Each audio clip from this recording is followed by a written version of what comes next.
যোৱাকালিয়ে মই ঘটনাটোৰ বিষয়ে গম পালোঁ আৰু অতি মানে দুখজনক ঘটনা। এই ঘটনাটো নিশ্চয় মানে আমাৰ সকলোৰে কাৰণে এটা চিন্তনীয় বিষয়।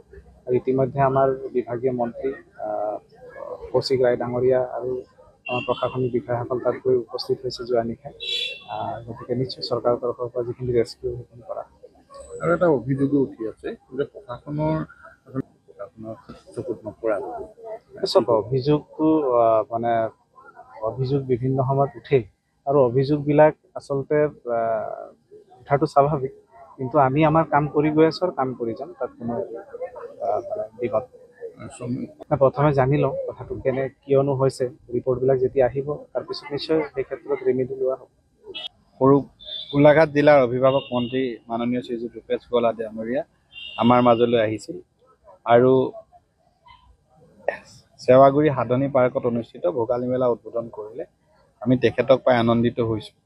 তেখেতে সৰু পথাৰৰ কাৰণে এটা ভাল খবৰ আমাক দিছে। ইয়াত যিসকল চাহ জনগোষ্ঠীৰ ছাত্ৰ আছে তেওঁলোকৰ কাৰণে কম দিনৰ ভিতৰতে ইয়াত এটা ছাত্ৰাবাস নিৰ্মাণৰ কাম আৰম্ভ হ'ব।